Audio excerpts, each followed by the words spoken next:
Welcome to episode 31 of the Danso Pitch Podcast. For those tuning in, I want to thank our audio listeners from Apple Podcasts as well as Spotify, and from our viewers YouTube. Subscribe through the Danso Pitch as well as Danso Financial Group Network. Today we got a special guest. This is probably one of the most requested episodes, I'm going to say, for various reasons, because you guys have been bombarding me since the beginning of the year saying you need to get somebody that knows the legal terminology of how to protect your business. So we finally have it. This lady coming from Atlanta. Atlanta. We got somebody from the South for my New Yorkers who listen to this. I know you guys love Atlanta. Probably this is like the mecca of, I call it the mecca of black entrepreneurs. Every time I'm in Atlanta, any restaurant I go to, I see is black owned. Yeah. Anything I'm talking to, they're like, they got a business. That's the real hustlers. You from the city of the hustlers. So, without further ado, Miss Charis, please. Hi, everyone. Nice to meet you, I guess, virtually. I don't know how you greet someone when you're on the podcast. You can't see anyone. But hey, everyone. I'm Charis Dorsey, founder of the Dorsey Firm, a small business law firm based here in Atlanta.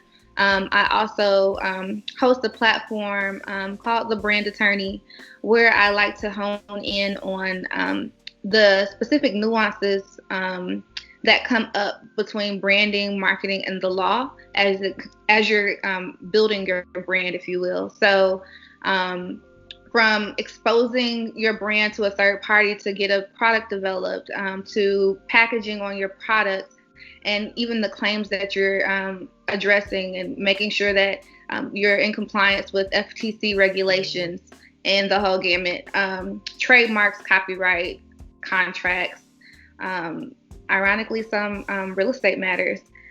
You name it when it comes to small business, the operation of a small business, I'm your girl on that end. So that is me, and I am here and excited to talk to you all today about trademarks. So let's do it. Yeah, I'm glad you were able to share that with our audience. I know the one thing that they definitely always ask my team and I is definitely why should they basically trademark their company? What is the importance of it? So I think you giving some insight into why that will be important for the audience is definitely something I want to touch on. So please, if you could share some insight for that. Sure. So my philosophy on protecting your brand through a trademark is simply this. If you're in it for the long haul, then you want to be able to separate yourself and state your claim. Well, not necessarily state your claim, but establish yourself within your brand, making yourself essentially a pillar within your market. And in order to do that, you need to be able to have ownership over the name so that you can distinguish yourself from your competitors.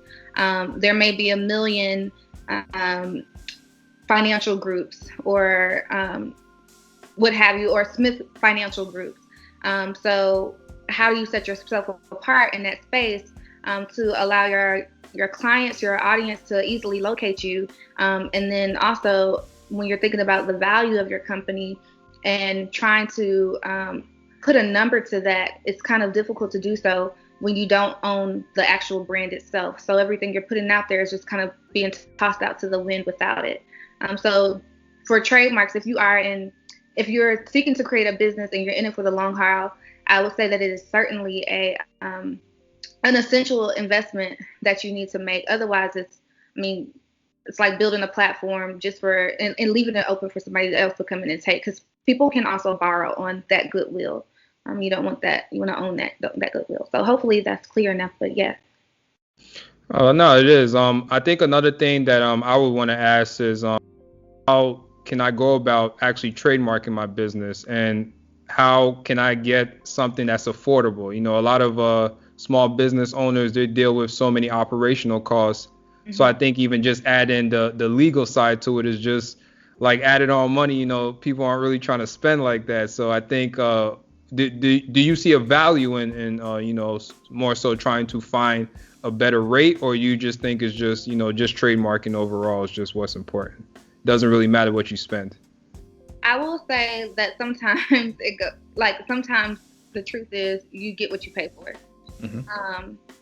I don't want to bash any other providers, but there are some automated options available to you where they will submit exactly what you say. Now, the problem with that is, and they may be in there, they're going to submit exactly what you say, and in the space of submitting that, it may be cheaper.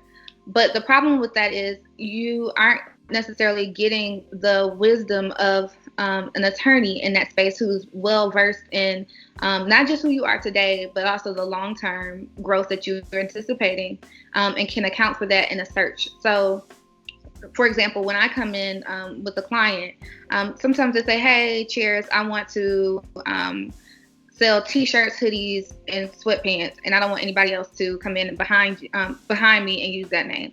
And I'm like, "Okay, that's cool. But what about in 5 years?" So if I go and I submit this trademark for T-shirts, hats, hoodies, what have you, you're going to get a protection in class 25. But let's say that you are selling more so a lifestyle, like a lifestyle, if you will, and the branding for the apparel is just one aspect of this larger brand where you plan to offer financial education services.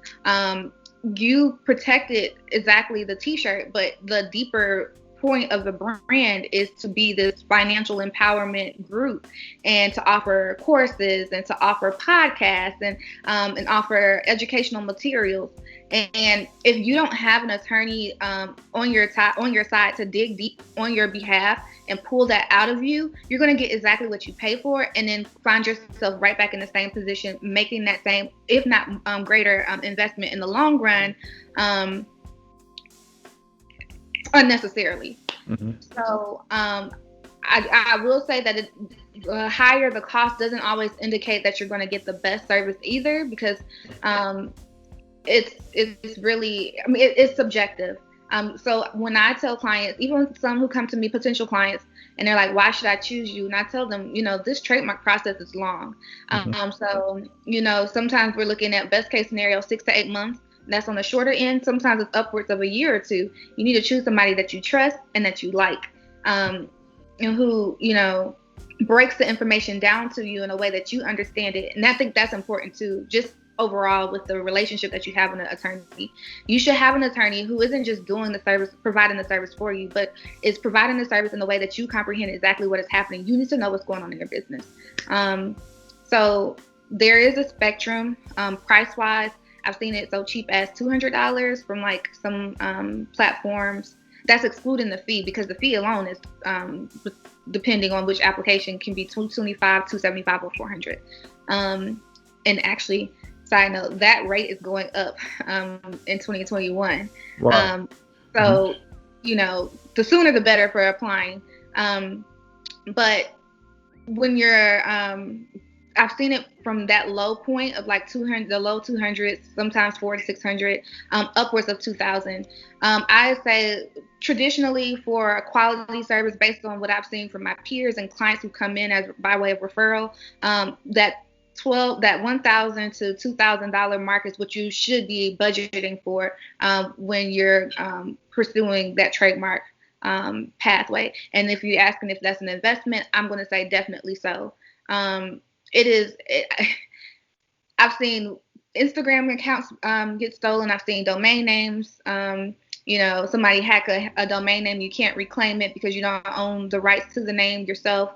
I've seen client traffic, like website traffic, be rerouted simply because someone else has used that same domain name or branded the website as similar to your brand, and you're not able to take that website down.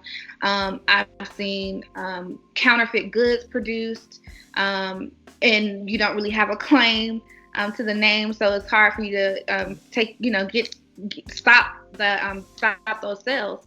I've seen the whole gamut, and when it comes down to, it's like, oh, I want to stop them. They're sending cease and desist letters that don't really have any teeth to them.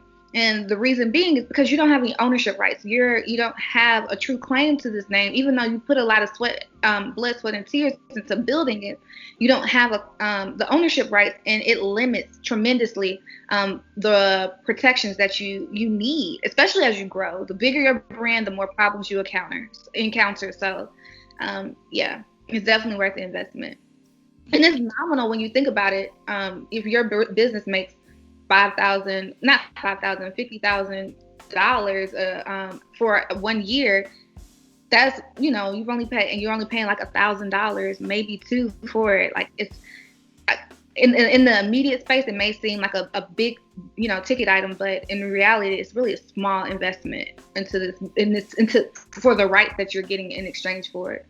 And then you're also able to write it off. Sorry, I know that was long-winded, but it's something that you can, for you start up businesses, it's something that you can write off as a line item for your taxes. So.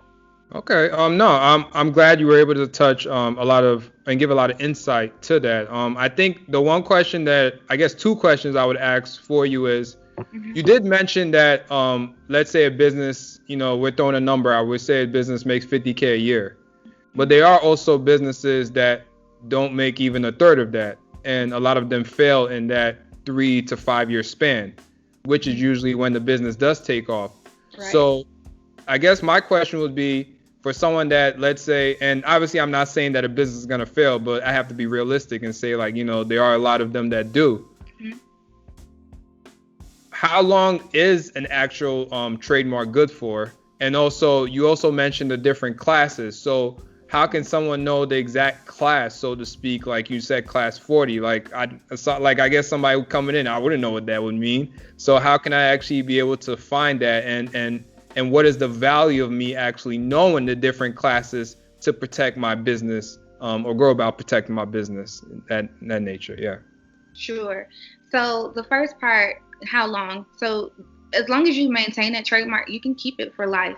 So there are going to be, between year 5 and 6, there's going to be an initial certification that you're going to do to let the USPTO know that you're still using this mark, it's still active. Then after that, you're looking at the 10th year, so the 10-year anniversaries thereafter for maintaining your trademark. And then what is USPTO, by the way? Sorry, the USPTO is the U.S. Patent and Trademark Office. So this is the agency, the federal agency that you are going to submit your trademark application to secure trademark rights on a national level. There are trademark processes at the local state level, but again, that's only going to give you statewide protection and not the national protection. The national protection is what you want because that is where your average competitor is going to be. They're typically not going to be in your backyard. They're going to be somebody, I mean, sometimes it is the case, but it may be a business in California that's competing with you, and now people are confused. Now, to that point, with trademarks and the classification system, the USPTO assigns, they have a grouping system, if you will. Okay. So this grouping system is going to base it off of what good or service you provide, and it's about 45 classes, different classes. For example, apparel will be typically class 25. If you're thinking about like a beard or a hair product, beard oil, hair product, you're looking at class 3. If you're thinking about selling backpacks or something to that effect, you're going to traditionally be in class 18, something to that effect. So they're broken down in those specific groups to help them really determine and ascertain where the competition lies. I always tell clients, when you apply for a trademark, you don't get blanket protection for the brand name across all industries. So what you get is protection and a monopoly, if you will, in your industry. So a good example of this would be Pandora, and I actually today just did one for Gucci Mane versus Gucci the brand, in light of the versus battle. Mm-hmm. But with Pandora, you see Pandora for music streaming services, mm-hmm. and then you have Pandora for the jewelry company that sells the charm bracelets that everyone loves. Mm-hmm.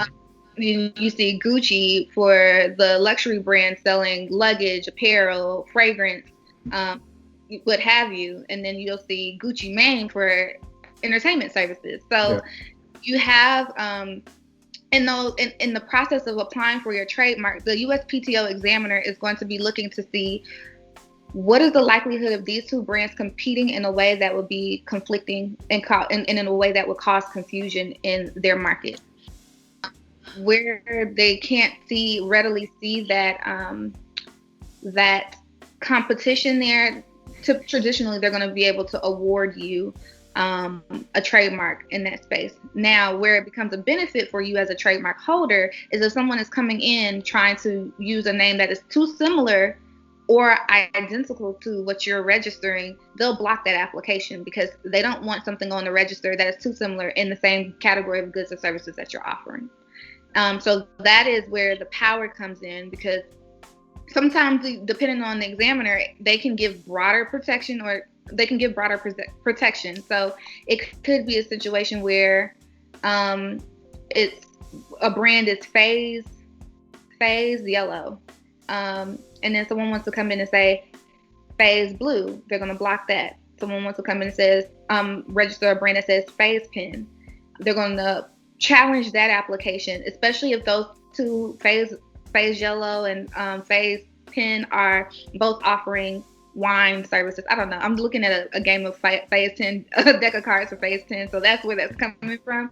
But in that space, the most prominent piece that they're going to be looking at is the word phase, because when you hear that, that's what's triggering the brand. That's calling you to a specific brand. So they're going to challenge that secondary and tertiary application because of the original trademark holder having a monopoly or having registration rights already in that space for that name, and that phase component is the most prominent aspect of the brand, if you will. So yeah. And how can somebody go about actually knowing the name that they're using isn't already taken or replicated in that fashion? So the USPTO.gov, if you go to USPTO.gov, there's like on the homepage, there's like a tab on the right hand side. So y'all follow USPTO.gov. Right hand side, there's like a patents tab, there's a trademarks tab. If you go to the trademarks tab, there's like a drop down. It's going to say TESS, test. Test is search, their docketing system, not docketing system, but it's going to be the search system that you can use, their portal, to identify other marks that are registered. So when you click on test, it'll have a little search box, and you'll type in the name of the brand, and then it'll run a preliminary search. I'm going to say to you that this search is not to be holistically, like don't wholly rely on this search. Reason being is, for examples like what I gave with the phase yellow, phase blue, phase pen example. They're going to look at, if you type in phase 10 in the trademark search, it may pull up phase yellow, phase blue, phase pen, et cetera, brand, but it may also just pull up phase 10. And so if you, depending on how it's spelled, if you spell it exactly how it is on the brand, it's just going to take you directly to that application, and then you'll go in or move forward with the false. You'll move forward with the false impression that that's the only brand that's out there. Or alternatively, if you spell it a certain way, it may say no search results whatsoever. And in the case that you pull it up, you go out with the false impression that, okay, there were no one has registered this identical version of the brand that I'm trying to register, so I'm good to go. And in that case, it's, you may run into some issues in the future with an office action, and I can explain what that is, but you may run into some issues in the future with an office action because it doesn't necessarily have to be the direct iteration or identical spelling of the brand for it to be conflicting. So I say, I'm trying to think of another example. We'll just stay with phase 10. So you submit phase 10, nothing comes up. but there was a phase yellow, phase blue registered, but those didn't come up in the original one because for whatever reason the USPTO didn't deem those to be originally or initially competing. But then when the examiner comes in and they do their own separate search, they may find that it is conflicting and still reject the application. So that's the best way. It's a very subjective process because you're really going on the opinion of the trademark examiner from the USPTO and what they find to be conflicting. And it really is, it's a haze, if you will, sometimes because you don't know. One examiner may find it not to be conflicting, another may find it to be conflicting. And depending on who you get is where you're going to land in that space. I mean, but overall, the USPTO.gov test is a great first step, but I would not wholly rely on that. I think a trademark attorney would be a better resource for you because we are able to do those clearance searches and pull. We have software that pulls for those major components of the name. So it'll pull for phase 10, and it'll pull for brands with just the word phase, other iterations of or brands consisting of the word phase in your class, as well other categories that may be related or just registered in general. And then for some, depending on the search the software company that you're using, it'll even pull for business listings, which will also be relevant for you. It'll pull for what's popping up on social media. It'll do a media pool, and it'll just do it'll do it for a social media and just a general media pool, somewhat similar to what you would do with Google, but it's more tailored into the actual brand name as well. And then business listings. So normally they pull from businesses registered with and have a DUNS number, which is important. But yeah. So for I guess to kind of just touch on the social media piece, I noticed that a lot of people usually when they do make certain posts, they make similar postings like that I've seen somebody else already do. So I think my question would be for I guess for you is how can somebody go about sharing similar information without actually copying what the exact person was doing on social media? So, this could be through a picture or even just words in general. So generally, generally speaking, when you're talking about what's being shared on Instagram, you're more so in the space of copyright protection. So if you're sharing an image, you're sharing a social media post like a meme or what have you, typically you're in a space of copyright protection. There is an exception within the Copyright Act for fair use. So if you're sharing something because it's just a repost and it's hilarious to you, so traditionally that aspect will be permissible. Now, if you're reposting someone else's content to upsell your own product, typically that's going to be infringing content, and it's going to be something that could subject you to damages, if you will. Most people don't monitor what's being reshared or reposted on social media. I have started to because I've had a couple of attorneys actually take some of my posts even and repost it and say book me now, but not referring to me. So even I, have started to create more protocols for searching. Now, even like post, making sure that people or brands aren't, other brands aren't using my hashtag to divert customers their way.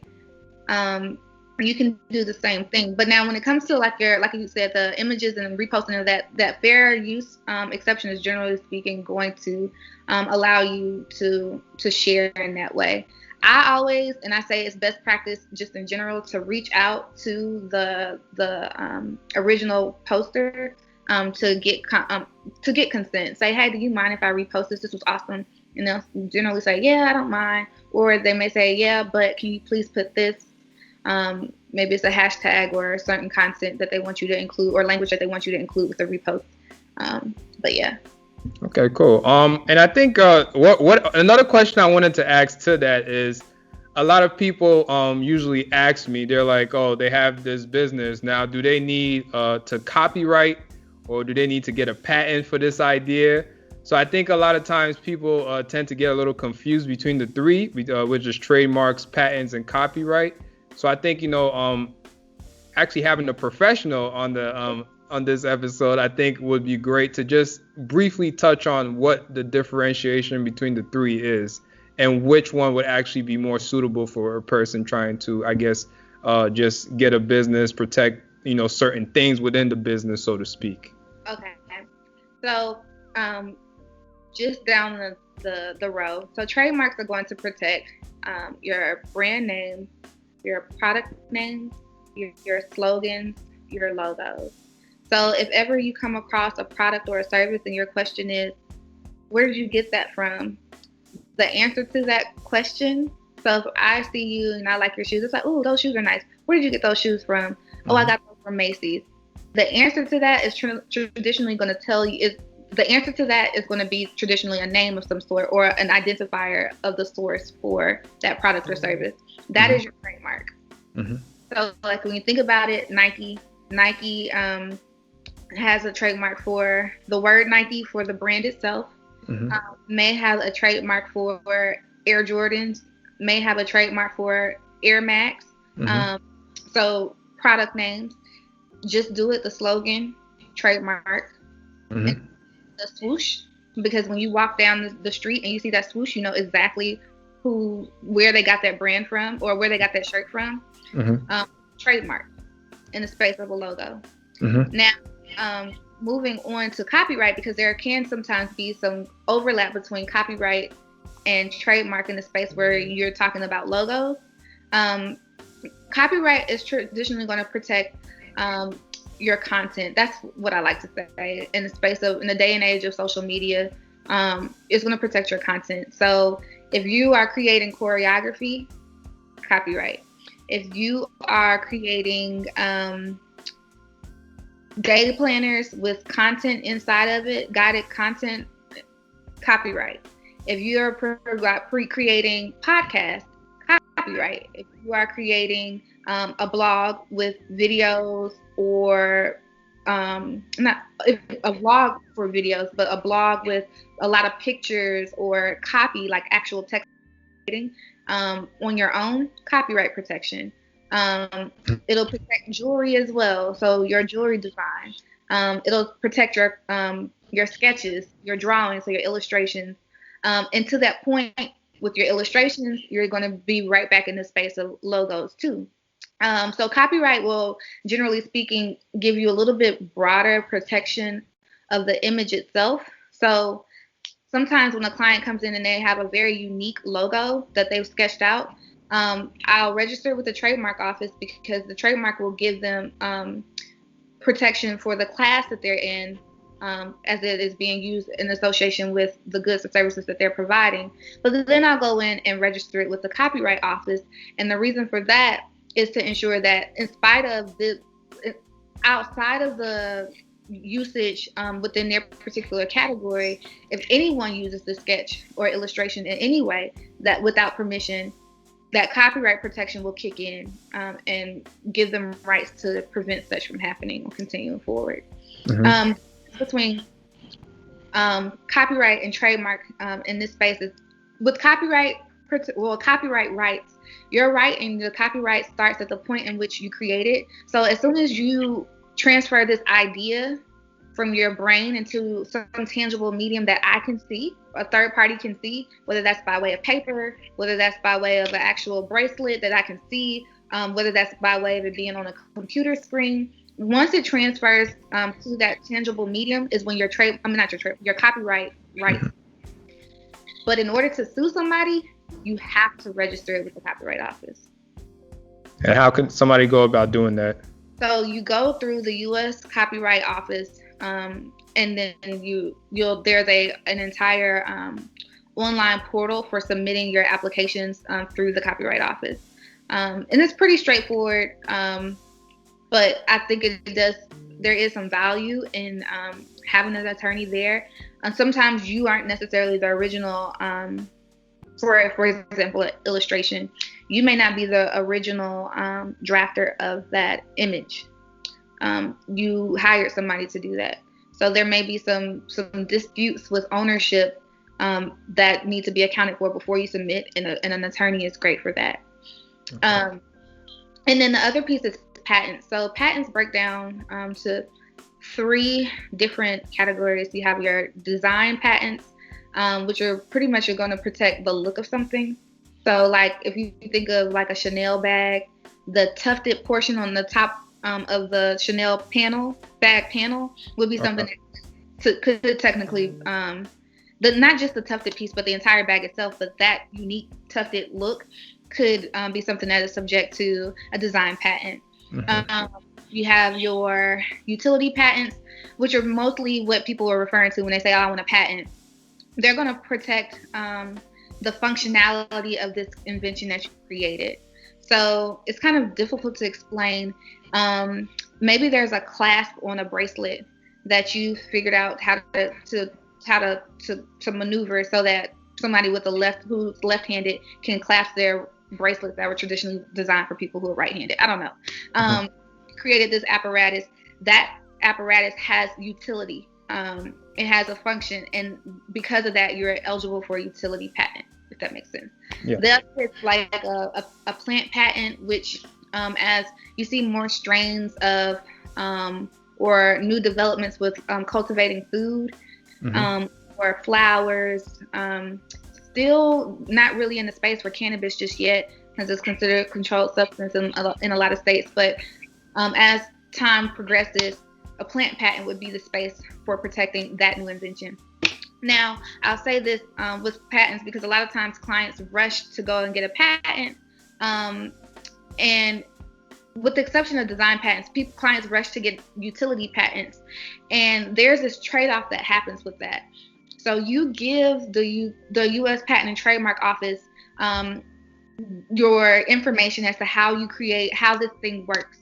In exchange for that, they give you the exclusive right to be the gatekeeper for this product, if you will, or this idea for a limited period of time. So you're looking at around 20 years or so that you're going to have the exclusive right to create that. But what if your brand, or what if this invention is something that you really wanted to maintain ownership over beyond and outside of that limited window of time? Well, your rights are going to expire after that certain period of time, and sometimes you don't want to put your information on in the public space, like to do that trade-off. I give you this exclusive right in exchange for putting everything in the public domain so anybody can find it. If that is what you want, then there's another intellectual property tool that you can use, which many don't speak on, which are trade secrets. So trade secrets will protect your processes. It will protect how you go about creating this class that I mentioned before. It'll protect your recipes. It'll protect, maybe there's a unique way that you go about obtaining new clients who are directly ready for your service, and you don't want your competitors to know that, so you don't want to disclose that information. Trade secret will protect even that. So some popular trade secrets that we talk about but don't really think about it as a trade secret would be like the secret ingredients for the Coca-Cola, for Coke. Yes. Some people say it's cocaine, some people say it's some whatever. We don't know, and we'll never do it as a trade secret. A trade secret. KFC's 13 spice blend or whatever. Yes. Trade secret. So trade secrets can be beneficial for you in that space for keeping that competitive edge. Okay, perfect. Yeah. I think you've asked and answered a lot of the questions that even I had. Some of the stuff I just learned, so I definitely want to say thank you. Oh, no. As well as I guess for those, once this episode drops, they will definitely, I'm sure, want to hear more and definitely want to do some business. So I guess before we wrap things up, is there any questions that you want to ask me about anything? Sure, just tell me more about your platform. I want to just tell me more about your platform. Like, I was interested. I was like, okay, Danso, let's see what's going on here, especially in the financial space. Yeah, so a little bit about myself is I'm actually from the investment banking world. I've been working there almost I want to say 6.5 years. So, just working on Wall Street, like I said, based out of New Jersey, New York. So that's where I've pretty much been working. So I was able, through that, to see that a lot of people, a lot of the banks that, even I have worked with and currently work with, they don't give funding to a lot of folks that look like us. And, I know a lot of people say it, but really seeing it in hindsight is something that, definitely spoke volumes to me. So I think for me, in starting Danso Financial Group, what first started out as just something where I just said, hey, maybe I can do something that, my friends could say, like, they can come to me to help, help build their vision for, I have a few friends that wanted to start businesses. So that's how it kind of started. And upon just kind of reading, learning more about, just how the investment world worked, I realized it was a lot of hard work. It's not easy. Yeah. So, it took a couple years for me to really learn the craft, but, just working in that world, understanding it, allowed me to basically create Danso Financial Groups. Now, Danso Financial Group is broken into 3 parts, which is Danso Financial Group, which is the actual investment side, which we basically provide funding for small businesses as well as financial literacy education for everybody, not just small business owners. I think that's important. Even like with this podcast, this episode that we're doing, something that I know people that aren't even small business owners, they can just give game to somebody that they know, like, hey, like, this is something you should know. Absolutely. Like, you're resharing this thing, but, are you sure that you got the clearance to do it? Are you giving credit to the photographer you took the post from, whatever the case is.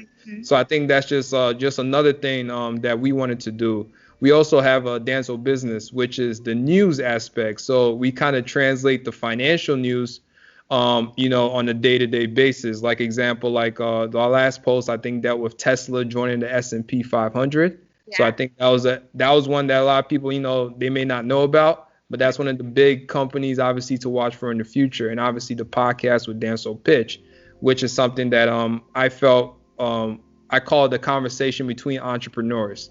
The reason being is a lot of people nowadays, especially in our age range, work in various fields, through law, through banking, through medicine.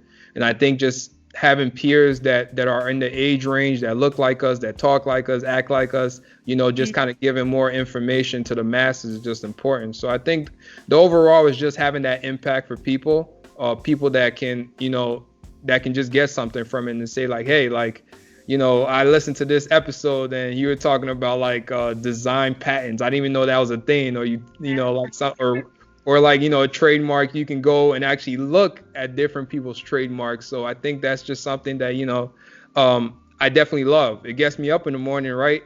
So I think that's the most important thing. So yeah. That's what's up. And it actually made me think of something. So a lot of times, particularly when clients are seeking to go the franchise route or are seeking to suit investors, when the investors come in and they're suiting, and they're looking into their portfolio, if you will, one of the things that they ask is, do you own this brand? Because I don't want to, essentially invest into a brand that is basically that you don't own. And so that piece is, and I should have included that, but that is an attractive factor for a lot of investors in just that entire space, because they want to, when they're looking at the value of the company, it's harder to ascertain that, especially since the brand itself is such an intangible thing to try to quantify. But that trademark and having that and being able to connect that to the dollars that it's bringing in, it has a lot of significant intrinsic value. I mean, even when you think about like a Target versus Walmart, well, not versus Walmart, but like maybe Target versus some of the more independent retailers. You shop at Target is like a luxury, if you will. So but even that choice, that preference has a dollar attached to it, and it's not attached to the store itself, it's attached to the brand. Because when you go into Target, realistically, what sets Target apart from Walmart? Correct. you want Jergens lotion at Walmart, you can get Jergens lotion at Target. And if in most cases, Jergens is going to be more expensive at Target. Target, correct. The brand, you prefer it. And that preference has an intrinsic dollar value, but you can only attach it to the goodwill, which comes from a trademark. I'm sorry. When you made me think of that. But that's what's up, though. I think that the financial conversation, especially around like securities and even getting into bed with, not literally, but I call it getting into bed with investors. Like, I think of it as a marriage. And sometimes, I don't think there's a lot of conversation, if you will, around making sure that the investor is accredited. Like, are they even eligible to give this money to you? Are you running yourself into a situation where SEC may be an issue or a factor for you in the long run, or you may end up in jail because of something that you missed just by way of not knowing. So this platform, what you're doing, I think is powerful. Yeah. I appreciate it. And likewise, I've been following you for a little while, so I know that everything, and even for the audience listening, everything that you're giving, I know that's something that you know. Like, I know you're not just here for show. This is what you live. This is what you breathe. So I definitely respect that. I admire that. In all honesty, I don't want this just to be a thing where we just have this conversation and that's it. I'm gonna as well even do my part to make sure that the other side of the people that follow us also follow you, so they can have an understanding. Because hey, look, we're in it to help others, but we also here to do our part as to what we're here to do is build our business, build our brand.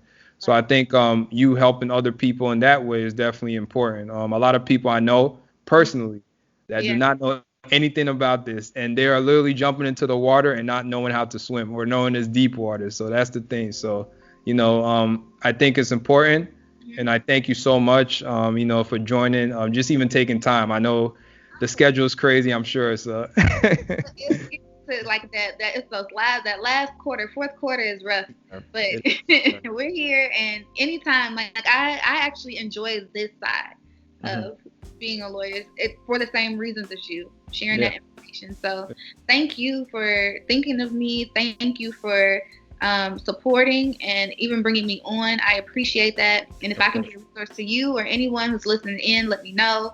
It's not all about money. I mean, everybody got to make a, living at the end of the day, but it's not always about money. So if I can, be a resource to you in some way, some capacity, just let me know. Send me a DM, send me an email, what have you. And yeah, but let's do this work. I'm excited for more. So if I can, if I can be a resource, when I say that means let me know. But for real, I appreciate this session, everything. No, thank you so much. And for the audience listening in as well, we will be sharing your information with them, so they can reach out via either email or website. If with your blessing, of course, we'll definitely do that. And so episode dropping by the time you listen will probably be this weekend. Okay. You also have a copy, so of course. Definitely excited. I'm going to get a nice picture of you. Let them know that it's dropping this week, so they definitely know, this is something you want to tune in for, because I think it's important.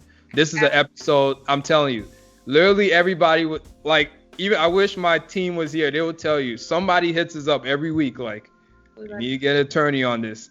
You're just giving me the basic info. I need somebody that's in this world. So I was like, all right, I'm gonna try. So I thank you so much for just accepting and coming on. So thank you so much. Yeah. No problem. Thank you. Thank you. All right, cool. So again, for this episode will be available via Spotify as well as Apple, and also YouTube to the Danso Financial Group channel. This is episode 31, I believe. If I got that wrong, I'll fix that. Thank you.